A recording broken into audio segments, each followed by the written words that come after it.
Assalamu alaikum, un saludo de paz, bienvenidos a un nuevo capítulo de Islam a Islam, un retorno al Corán. Antes que nada, felicitarles por la fiesta, por el Eid y desearles que cada año sea colmado de bendiciones y felicidad. El tema de hoy es sobre la apostasía, o mejor dicho, sobre la pena de la apostasía.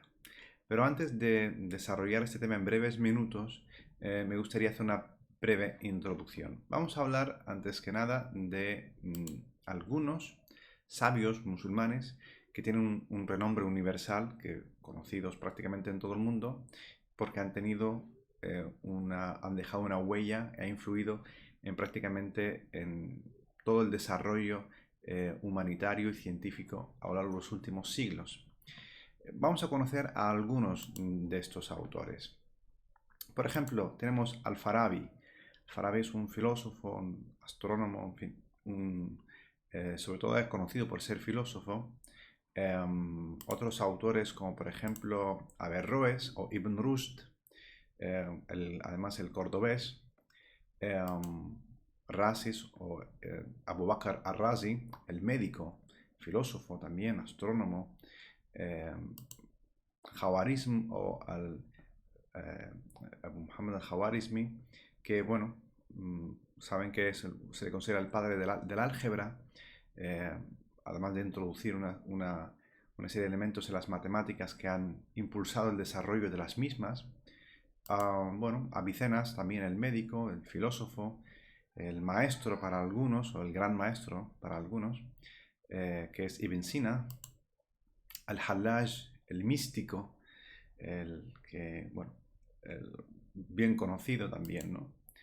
Al-Hasan o Ibn al-Haytham, el del Qumra o la cámara, ¿no? El óptico, el matemático. En fin, Al-Ma'arri, el gran místico para algunos y filósofo para otros, dependiendo de quién haga la crítica de sus obras, que, bueno, que fue también un gran autor conocido de racionalizar, entre comillas, porque sus obras son bastante complejas como para resumirlas en un mero proceso de racionalización eh, sobre la cuestión de los dogmas y demás, ¿no? En definitiva cuenta, estamos hablando de, bueno, un grupo de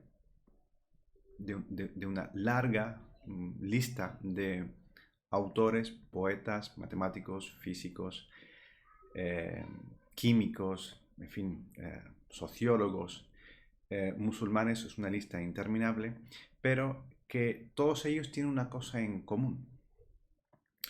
Es que todos ellos fueron condenados o acusados de apóstatas o de ateos, cuando en realidad todos eran creyentes. Todos creían en el Corán, seguían la tradición profética, creían en el profeta Muhammad, pero seguía la tradición profética según su criterio, o sea, es el criterio coránico.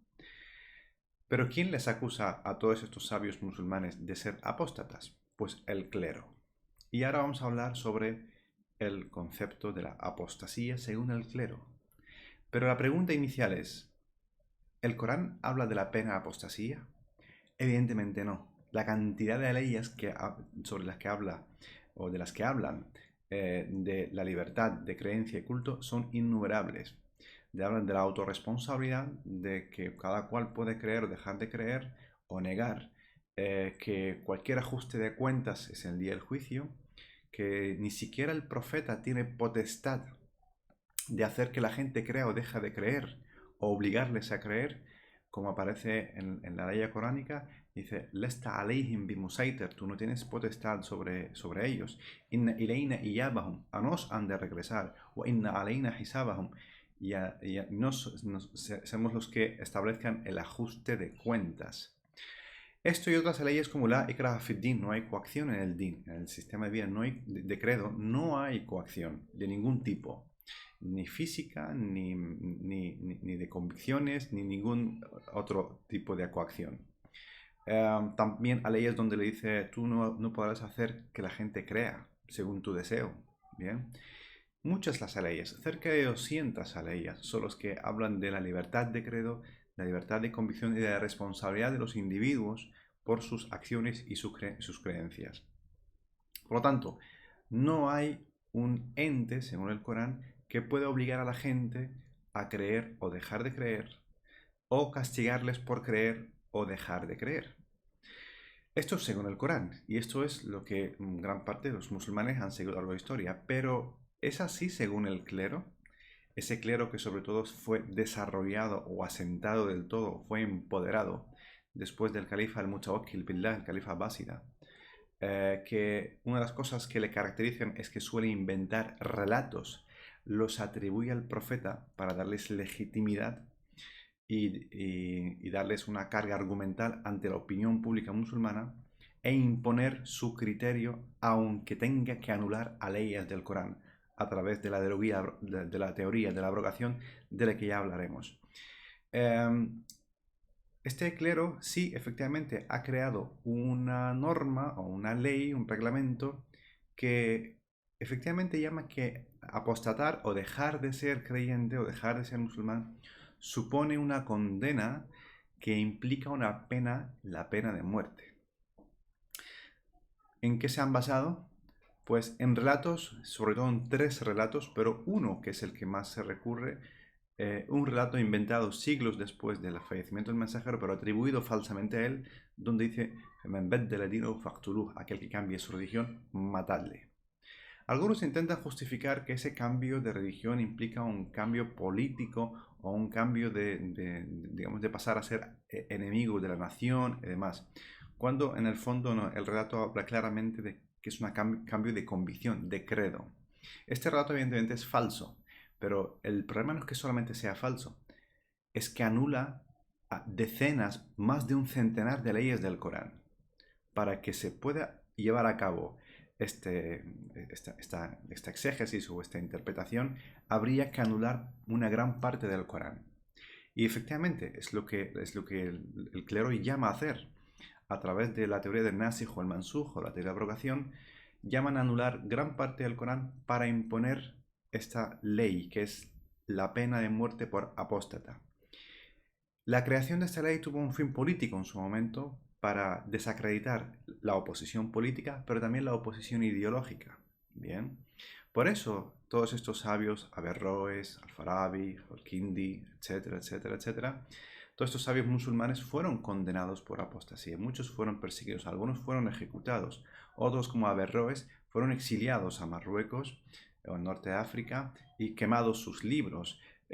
Al-Hallaj fue ejecutado, etc. Es decir, que místicos, poetas, filósofos, exegetas, grandes matemáticos, grandes sabios musulmanes, que resulta que su conocimiento sobre las ciencias, pero también sobre el Corán y sobre la historia, era muchísimo mayor que el conocimiento de este cuerpo clerical que se fue desarrollando a lo largo de la historia.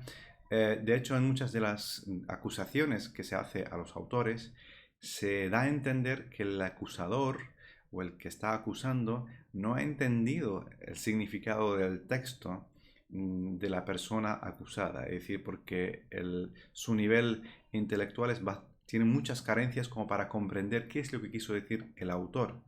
Pero aún así, al considerarlo un opositor ideológico, pues se le condena por apostasía. Así que la apostasía ha sido siempre, o la condena por apostasía, ha sido siempre un arma arrojadiza contra cualquier opositor, ya sea un opositor político o ideológico. Y evidentemente es un invento que nada tiene que ver con el mensaje del Islam, y en el Islam no existe la pena de muerte a apostasía. Eso es un invento del clero, y todo lo contrario, llama a que el único que tiene derecho de ajuste de cuentas sobre lo que la gente cree o deja de creer, o las implicaciones que tienen sus creencias en sus actos en la vida, es única y exclusivamente Dios.